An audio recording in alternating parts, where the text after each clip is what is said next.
Hello, ayan, ngayon meron tayong babasahin at ang babasahin natin ito ay sa awit 86. Ayan no, may maganda po tayong aral na makukuha dito.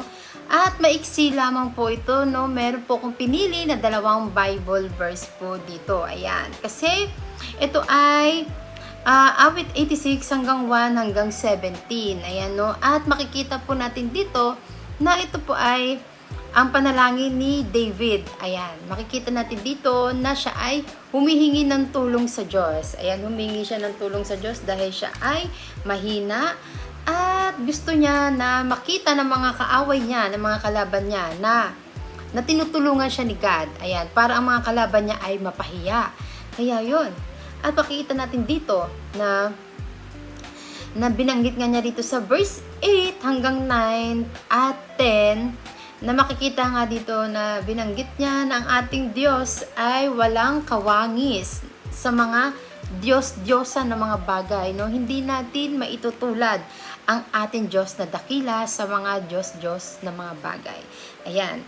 At sabi niya rito sa verse 9 na ang lahat ng bansa, no, ang lahat ng mga nilalang lalapit sa ating Diyos at magbibigay galang at magpupuri. Amen. No? Dahil ang ating Diyos na dakila, no, ang Diyos ng bansang Israel ay Diyos ng buong mundo, ng lahat ng bansa. At karapat dapat lamang yon na ganun ang mangyari. Amen. At sabi nga rito sa verse 10, sabi, pagkat ikaw lamang ang Diyos na dakila, na anumang gawin ay kahanga-hanga. Amen. Diba? Yun na nga, mapapansin natin, no, o makikita natin at nalalaman natin, di ba, na ang nilikha ng Diyos, ang langit at lupa, di ba po ay nakakahanga po yun. At tayo, nilikha ng Diyos, di ba, kahanga-hanga po yun. Kaya naman, ang gawa ng ating Diyos ay hindi po ito magagawa ng mga bagay ng mga Diyos-Diyosan. Ayan. At hindi po natin siya maikukumpara dahil hindi po ganun ang wangis ng Diyos na dakila natin. No? Ang Diyos sa dakila ay hindi po niya kawangis ang mga Diyos-Diyosan.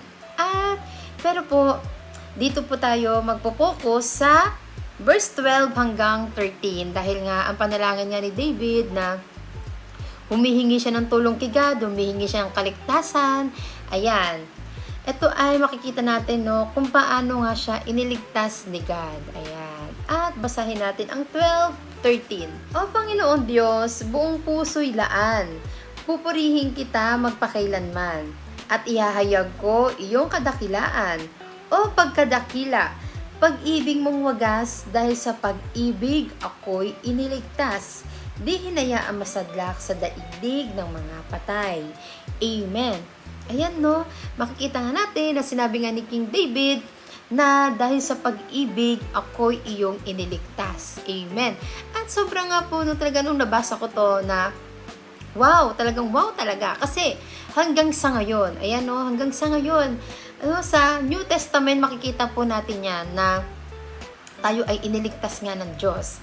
Ayan no, dahil tayo ay kanyang inibig, tayo ay kanyang mahal, no? Ayaw nga niya tayong mapahamak. Yan po ay sa pamamagitan ng ating Panginoong Hesukristo, no? Tayo ay naligtas, no? Dahil sa pag-ibig ng Diyos. Kaya yan.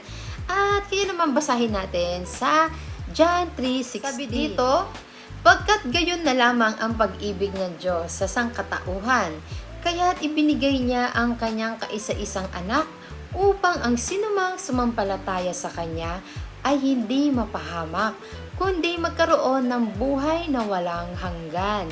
Amen. No, dalawa lamang po itong babasahin natin na makikita natin sa New Testament na dahil nga sa pag-ibig ng Diyos ay tayo ay naligtas. Pero po, marami po tayo makikita dito sa Bible na ipinapakita doon na dahil nga sa pag-ibig ng Diyos, tayo ay naligtas. At isa pa nga ito, ang 1 John 4 verse 9 and 10. Inihayag ng Diyos ang kanyang pag-ibig sa atin nang isugo niya sa mundo ang kanyang kaisa-isang anak upang magkaroon tayo ng buhay sa pamamagitan niya.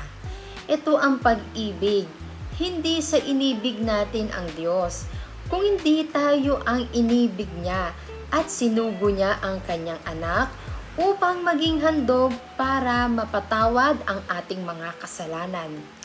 Amen, no? Purihin ang Diyos na dakila. No, napakabuti po ng pag-ibig ng Diyos sa atin, no? Sa pamamagitan po ng ating Panginoong Kristo, tayo ay napawalang sala, no?